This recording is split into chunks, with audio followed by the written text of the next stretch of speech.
കളയുന്ന സാധനങ്ങൾ കൊണ്ട് നമുക്ക് എത്രത്തോളം ഹെൽത്തിനാണെങ്കിലും വീട്ടിൽ പല കാര്യങ്ങളും ഉപയോഗിക്കാനായിട്ട് സാധിക്കും കേട്ടോ. ഇപ്പോഴത്തെ ചൂടിന് AC ഇല്ലാതെ കിടന്നുറങ്ങുവാൻ സാധിക്കില്ല അല്ലേ.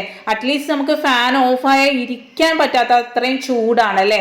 അപ്പൊ നമുക്ക് വളരെ എളുപ്പത്തിൽ നമുക്ക് കളയാൻ വെച്ചേക്കുന്ന ചിരട്ട കൊണ്ട് നമുക്ക് AC പോലെ എങ്ങനെ ആക്കി എടുക്കാമെന്നും അതുപോലെ തന്നെ നല്ല നല്ല ടിപ്സുമായിട്ടാണ് ഞാൻ വന്നിരിക്കുന്നത്. വീട്ടിൽ ഉപയോഗപ്രദമായ നല്ല നല്ല ടിപ്സുകൾ ആരും സ്കിപ്പ് ചെയ്ത് പൂർണ്ണമായിട്ട് കാണുക. സിമ്പിൾ ടിപ്സ് ഈസി ലൈഫിലേക്ക് എല്ലാ കൂട്ടുകാർക്കും സ്വാഗതം. നല്ലൊരു ദിവസം നേർന്നുകൊണ്ട് നമുക്ക് നമ്മുടെ വീഡിയോയിലേക്ക് പോകാം. ആദ്യമായിട്ട് നമ്മുടെ തൈര് വളരെയധികം പുളിച്ചു പോയിട്ടുണ്ടെങ്കിൽ അതൊന്ന് പുളി കുറക്കുവാൻ വേണ്ടി നമുക്ക് ഇതുപോലൊരു ചിരട്ടയുടെ കഷ്ണം ഇട്ട് കൊടുക്കാം. അതുപോലെ അധികം നിങ്ങൾക്ക് പുളിയില്ലാത്ത തൈരാണ് വേണ്ടതെങ്കിൽ നിങ്ങൾ ഒഴിക്കുന്ന ഇതിനോടൊപ്പം തന്നെ നിങ്ങൾ ഒരു കഷ്ണം ഇതുപോലെ ചിരട്ട ഇട്ട് കൊടുത്താൽ പുളിയില്ലാത്ത തൈര് കിട്ടും കേട്ടോ. അടുത്തായിട്ട് ഞാൻ കുറച്ച് ചിരട്ട ഇതുപോലെ ഒന്ന് ക്രഷ് ചെയ്തെടുത്തിട്ട് നല്ലതുപോലെ വാഷ് ചെയ്തെടുക്കണം കേട്ടോ. നല്ലതുപോലെ വാഷ് ചെയ്തതിന് ശേഷം ഒരു പാനിലേക്ക് ഇട്ട് കൊടുത്തിട്ടുണ്ട്. അതിലേക്ക് 2 ഗ്ലാസ് വെള്ളം ഒഴിച്ച് കൊടുക്കുന്നുണ്ട്. ഇത് തിളപ്പിച്ച് 1 ഗ്ലാസ് ആക്കുന്നവരെയും തിളപ്പിക്കണം. ഇത് നമുക്ക് വളരെ ബെനിഫിറ്റ് ആയിട്ടുള്ള കാര്യമാണ്. നിങ്ങൾ ഗൂഗിൾ അടിച്ചു നോക്കിയാൽ നിങ്ങൾക്ക് കാണാൻ പറ്റും. നമ്മൾ കൊളസ്ട്രോള് മാറുവാനും അതുപോലെ തന്നെ വയറിനുള്ള ബുദ്ധിമുട്ടുകളൊക്കെ മാറാനായിട്ട് വളരെ നല്ലതാണ് കേട്ടോ. ഈ ചിരട്ടയുടെ വെള്ളം നമ്മൾ വെറുതെ കളയുന്ന ചിരട്ടയുടെ വെള്ളം നമ്മൾ ഇതുപോലെ ഉണ്ടാക്കി ദിവസത്തിൽ 1 പ്രാവശ്യമെങ്കിലും കുടിക്കുക കേട്ടോ. കൊളസ്ട്രോള് മാറി നമ്മുടെ വയറിന് നമ്മുടെ ദഹന പ്രശ്നങ്ങളെല്ലാം മാറി നമ്മുടെ ശരീരത്തിന് ഇപ്പം ഈ ചൂടത്ത് നമ്മുടെ ശരീരം ഭയങ്കരമായിട്ട് ഡീഹൈഡ്രേറ്റ് ചെയ്യും അല്ലേ. അപ്പം അതൊക്കെ മാറി നല്ല ഹൈഡ്രേറ്റ് ആകാനായിട്ട് സാധിക്കും കേട്ടോ. അടുത്തതായിട്ട് നമുക്ക് നമ്മളുടെ ചിരട്ട ഇതുപോലെ നല്ലതുപോലെ കഴുകി ഏതൊരു സാധനം എടുക്കുമ്പോഴും നമ്മൾ കഴുകി വേണം എടുക്കാനായിട്ട്. മുട്ടയുടെ തോടാണെങ്കിലും ചിരട്ടയാണെങ്കിലൊക്കെ. അപ്പം നമ്മൾ ഈ ഒരു ഭാഗം നമുക്ക് പെട്ടെന്ന് തുളച്ചെടുക്കാൻ പറ്റും. നടുവിന് തുളക്കാൻ നമുക്ക് ഇത്തിരി പ്രയാസമായിരിക്കും അല്ലേ. അപ്പൊ ഈ ഒരു സൈഡ് ഇതുപോലെ ഒന്ന് ഓട്ട ഇട്ട് കൊടുക്കുക കേട്ടോ. നടുവിനെ ഇടാൻ പറ്റുമെങ്കിൽ നടുവിനെ ഇട്ട് കൊടുക്കാൻ. നമ്മൾ സ്ത്രീകൾക്ക് വളരെ ബുദ്ധിമുട്ടാണ്. അതുകൊണ്ട് ഇങ്ങനെ ഒരു ഓട്ട ഒരു ഓട്ട നമ്മൾ തുളച്ചു കൊടുക്കാനായിട്ട് വളരെ എളുപ്പമാണ്. കത്തി കൊണ്ടൊന്ന് കുത്തി കൊടുത്താൽ മതി കേട്ടോ. നമുക്ക് ബാക്കി വരുന്ന ഇടിയപ്പമാണെങ്കിലും പത്തിരി ആണെങ്കിലും ചോറ്, അറ്റ്ലീസ്റ്റ് നമ്മൾ ചോറാണെങ്കിലും കുറച്ചൊക്കെ നമ്മൾ ബാക്കി ഉണ്ടാവും. കുട്ടികൾക്ക് ചൂടാക്കി അപ്പം തന്നെ ഇപ്പം രാവിലെ ഉണ്ടാക്കിയത് വൈകുന്നേരം കൊടുക്കുമ്പോൾ നമുക്ക് ചൂടോടുകൂടി കൊടുക്കണം അല്ലേ. അപ്പം നമ്മൾ വലിയ ഇടിയപ്പ പാത്രമൊക്കെ വെച്ച് നമുക്ക് വളരെ ബുദ്ധിമുട്ടാണ്. കുറച്ച് സമയം എടുക്കും. പിന്നെ നമ്മൾ ഇടിയപ്പ പാത്രത്തിൽ വെച്ച് ചൂടാക്കുമ്പം അതിൻ്റെ അടിയിൽ കുറേ സ്റ്റിക്കി ആയിട്ട് പിടിക്കും.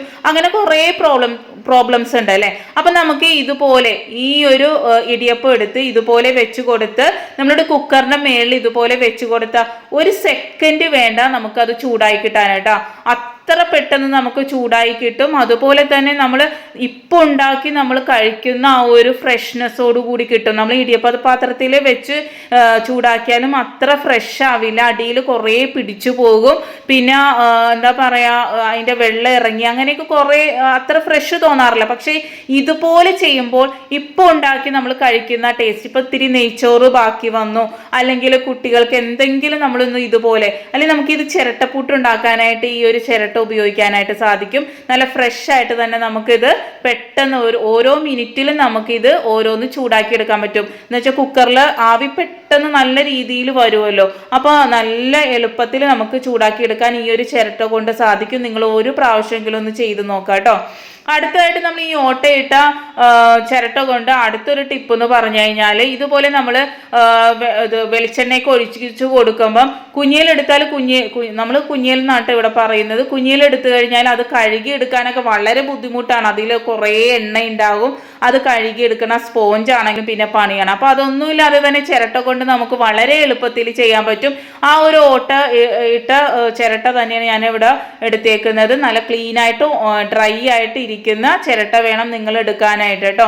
എന്നിട്ട് നമ്മളിത് നല്ല രീതിയിൽ തന്നെ നമുക്കിത് ഒരു തരി പോലും പുറത്തു പോകാതെ നമ്മളുടെ കുപ്പിയുടെ സൈഡിലൊന്നും ആകാതെ തന്നെ നമുക്കിത് ഒഴിച്ചു കൊടുക്കാനായിട്ട് സാധിക്കും കേട്ടോ. നിങ്ങൾ 1 പ്രാവശ്യമെങ്കിലും നിങ്ങളിത് ചെയ്തു നോക്കണം. വളരെ സിമ്പിളായിട്ട് നമുക്ക് ചെയ്യാൻ പറ്റും. അതുപോലെ ഞാൻ പറഞ്ഞതുപോലെ തന്നെ നമുക്കത് പിന്നീട് വാഷ് ചെയ്യേണ്ട കാര്യമില്ല. ഒരു ടിഷ്യൂ എടുത്തിട്ട് നമ്മൾ അതിൻ്റെ ഉള്ളിൽ നല്ലതുപോലെ തുടച്ചു കൊടുത്താൽ മതി. എന്നിട്ടൊന്ന് വെയിലത്ത് വെച്ചാൽ മതി. പിന്നെ നമുക്ക് റീയൂസ് ചെയ്യാൻ പറ്റും കേട്ടോ. അപ്പോൾ ഈ പറഞ്ഞ ടിപ്സുകളെല്ലാം 1 പ്രാവശ്യം ചെയ്താലേ നിങ്ങൾക്ക് മനസ്സിലാവുള്ളൂ ഇത് എത്രത്തോളം യൂസ്ഫുൾ ആണോ ഉള്ളതെന്ന് കേട്ടോ. അപ്പോൾ അടുത്തതായിട്ട് നമ്മൾ പഞ്ചസാരയൊക്കെ കുറേ ക്വാണ്ടിറ്റി ഒക്കെ മേടിച്ച് വെക്കുമ്പോൾ കുറേ കഴിയുമ്പോൾ അതൊരു കട്ട പിടിച്ച പോലെ, പഞ്ചസാര എന്നല്ല നമ്മളുടെ പച്ചരി ആകട്ടെ, നമ്മളുടെ ഉപ്പാകട്ടെ, എന്താണെങ്കിലും. അപ്പം എല്ലാത്തിലും നമ്മൾ ഇതുപോലെ ഒരു കഷ്ണം ചിരട്ട ഇട്ട് കൊടുത്തു കഴിഞ്ഞാൽ, ചിരട്ട കഷ്ണം ഇട്ട് കൊടുത്തു കഴിഞ്ഞാൽ അതൊന്നും ഒരു സ്റ്റിക്കി ആവില്ല. പച്ചരിയൊക്കെ ആണെങ്കിലും കുറച്ച് കഴിയുമ്പോൾ ഇങ്ങനെ കട്ട പിടിച്ച പോലെ ആകും അല്ലേ. അരിപ്പൊടി ആണെങ്കിലും എല്ലാത്തിലും നിങ്ങൾ ഒരു കഷ്ണം ചിരട്ട ഇതുപോലെ ഒന്ന് ഇട്ട് കൊടുക്കുക കേട്ടോ. അടുത്തായിട്ട് ഞാൻ കിടിലൻ ടിപ്പാണ് പറഞ്ഞു തരുന്നത്. എല്ലാവരും ഒന്ന് ചെയ്ത് നോക്കുക. ഈ ചൂടത്ത് ഭയങ്കര ഉപകാരപ്രദമായ നല്ലൊരു ടിപ്പാണ്. 3 ചിരട്ട ഞാനിവിടെ കഴുകി വൃത്തിയാക്കി എടുത്തിട്ടുണ്ട്. എന്നിട്ട് ഇത് 3ഉം ഇരിക്കുന്ന മോഡൽ ഒരു പാത്രം എടുക്കുക. അതിൻ്റെ ആ അടിഭാഗം ഒന്ന് ഷേപ്പ് ചെയ്ത് കൊടുത്താൽ നല്ല കറക്റ്റായിട്ട് ഇരുന്നോളും കേട്ടോ. കൂർത്തിരിക്കുന്നതൊക്കെ ഒന്ന് കളഞ്ഞെടുത്താൽ മതി. എന്നിട്ട് നമ്മൾ ഇതൊന്ന് ഫ്രീസറിൽ വെക്കുക. ഒരു 2-3 മണിക്കൂർ വെച്ചാൽ മതി. ഫ്രീസറിൻ്റെ ഉള്ളിൽ വെച്ച് നമ്മൾ ഇതൊന്ന് ഐസാക്കി എടുക്കുക കേട്ടോ. ഈ ചൂട് സമയത്ത് നമ്മൾ എന്ത് ചെയ്താലും നമുക്ക് കിടന്നുറങ്ങാൻ പറ്റില്ല. AC ഇട്ടാൽ കറണ്ട് ബില്ല് വരുന്നത് ഓർത്തിട്ട് നമുക്ക് ഉറക്കം കിട്ടില്ല അല്ലേ. അപ്പോൾ ഇതുപോലെ നമ്മൾ ചെറിയ ചെറിയ ടിപ്സുകൾ, ഇപ്പോൾ 5 റൂം ഉണ്ടെങ്കിൽ 5 റൂമിൽ AC ഇടാനൊക്കെ നടക്കുന്ന കാര്യമില്ലല്ലോ, ഏതെങ്കിലും ഒരു റൂമിൽ ഇടാൻ പറ്റുള്ളൂ. അപ്പോൾ നമ്മൾ ഇതുപോലെ ചെറിയ ചെറിയ ടിപ്സുകൾ ചെയ്ത് നോക്കാം കേട്ടോ. ഇതുപോലെ നമ്മൾ ഐസാക്കി എടുത്തിട്ടുണ്ട്. ഈ ഒരു പാത്രത്തോട് കൂടി തന്നെ നമുക്ക് വേറൊരു ബേസണിലേക്ക് ഞാനിത് വെച്ച് കൊടുക്കുന്നുണ്ട് കേട്ടോ. എന്താന്ന് വെച്ചാൽ അതിൽ നിന്ന് വെള്ളം വരുന്നത് നിലത്തൊന്നും ആകാണ്ടിരിക്കാനും ആ ഒരു തണുപ്പ് നല്ല രീതിയിൽ നിൽക്കാനുമാണ് ഈ ഒരു ബേസണിലേക്കും കൂടെ വെച്ച് കൊടുക്കുന്നത്. നിങ്ങൾക്ക് എത്രയാണോ വേണ്ടത് ആ ഒരു ക്വാണ്ടിറ്റിയിൽ ചിരട്ടയിൽ നിങ്ങൾക്ക് ഐസ് ഇതുപോലെ വെച്ച് കൊടുത്തതിന് ശേഷം നമ്മളുടെ എവിടെയാണ് നിങ്ങൾക്ക് തണുപ്പ് വേണ്ടത്, ബെഡ്റൂമിലാണെങ്കിൽ ആ ബെഡ്റൂമിൽ നമ്മൾ ഫാൻ്റെ അടിയിൽ തന്നെ വരുന്ന രീതിയിൽ നിങ്ങൾ ഇത് വെച്ച് കൊടുക്കണം കേട്ടോ. അല്ലാണ്ട് നമ്മൾ മാറ്റി ഏതെങ്കിലും ഒരു കോർണറിൽ വെച്ച് കഴിഞ്ഞാൽ നമുക്ക് അതിൽ തണുപ്പ് കിട്ടുമെന്നൊന്നും ഞാൻ പറയില്ല.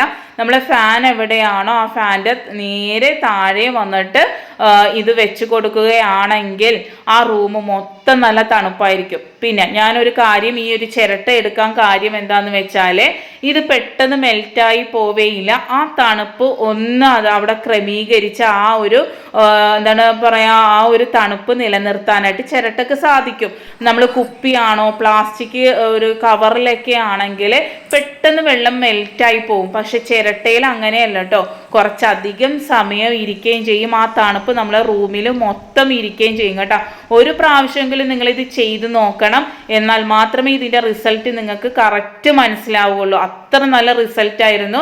എല്ലാവരും മസ്റ്റായിട്ടും ട്രൈ ചെയ്ത് നോക്കണം. ഇഷ്ടപ്പെടുകയാണെങ്കിൽ നിങ്ങൾ നിങ്ങളുടെ ഫ്രണ്ട്സിന് ഷെയർ ചെയ്ത് കൊടുക്കണം കേട്ടോ. അവരും നല്ല AC പോലെ തണുത്ത് കിടക്കട്ടെ. അപ്പോൾ അടുത്തതായിട്ട് നമ്മൾ 2 ചിരട്ട എടുത്തിട്ടുണ്ട്. ഒരു ചിരട്ടയുടെ മേളിൽ ഒരു ചിരട്ട വെച്ചിട്ടുണ്ട്. ഇതെല്ലാം ചെയ്യുമ്പോൾ നല്ല ക്ലീൻ ആയിട്ടുള്ള ചിരട്ട എടുക്കാനായിട്ട് ശ്രദ്ധിക്കണം കേട്ടോ. അപ്പോൾ അതിൻ്റെ മേളിലേക്ക് വെച്ച് കൊടുത്തിട്ടുണ്ട്. ഇതുപോലെ കരി അല്ലെങ്കിൽ നിങ്ങൾ ചിരട്ട തന്നെ കത്തിച്ചെടുത്താലും മതി. ഇപ്പോൾ എൻ്റെ കയ്യിൽ ചക്കോളം ഉള്ളതുകൊണ്ട് അതെടുത്തേക്കുന്നത്. അതിലേക്ക് നമ്മൾ കുന്തിരിക്കമോ, ഞാനിപ്പോൾ ഇവിടെ ഊതാണ് ഇട്ട് കൊടുത്തേക്കുന്നത്. നിങ്ങളുടെ കയ്യിൽ എന്താണ്, കുന്തിരിക്കോ അല്ലെങ്കിൽ ചാമ്പ്രാണിയോ അല്ലെങ്കിൽ കർപ്പൂരമോ എന്താണോ അത് ഇട്ട് കൊടുത്ത് സന്ധ്യാസമയങ്ങളിൽ നമ്മൾ വീടിന് ചുറ്റിനും കൊണ്ടു നടന്നാൽ കൊതുകിൻ്റെ ശല്യമൊക്കെ കുറയും. പിന്നെ നല്ലൊരു സ്മെല്ലും ആയിരിക്കും. അപ്പോൾ ഇതിൻ്റെ ഉപയോഗം എന്ന് വെച്ചാൽ നമ്മൾ കയ്യിൽ പിടിച്ച് നമുക്ക് യാതൊരു ബുദ്ധിമുട്ടും ഇല്ലാതെ, കൈ പൊള്ളുമെന്ന പേടിയോ ഒന്നും ഇല്ലാതെ നമുക്കിത് കൊണ്ടു നടക്കാനായിട്ട് സാധിക്കും. നമ്മൾ അതിനായിട്ടൊരു സെപ്പറേറ്റ് ഒരു സാധനമൊന്നും വാങ്ങേണ്ട കാര്യമില്ല. ഈ കളയുന്ന ഒരു ചിരട്ട കൊണ്ട് നമുക്ക് ഇതുപോലെ ചെയ്താൽ മതി കേട്ടോ. എല്ലാ ടിപ്സുകളും വളരെ സിമ്പിളായിട്ടുള്ളതും വളരെ യൂസ്ഫുള്ളായിട്ടുള്ള ടിപ്സുകളാണ് നിങ്ങൾക്ക് ഞാൻ ഇന്ന് കാണിച്ചു തന്നിരിക്കുന്ന. എല്ലാ ടിപ്സുകളും ദയവ് ചെയ്ത് നിങ്ങൾക്ക് ഇഷ്ടപ്പെടുകയാണെങ്കിൽ നിങ്ങളുടെ ഫ്രണ്ട്സിനും ഫാമിലിയിലുള്ള മെമ്പേഴ്സിനൊക്കെ ഷെയർ ചെയ്ത് കൊടുക്കാനായിട്ട് മറക്കരുത്. തന്ന സപ്പോർട്ട് പോലെ തന്നെ തുടർന്ന് സപ്പോർട്ട് നൽകുക. നല്ലൊരു ദിവസം നേർന്നുകൊണ്ട് എൻ്റെ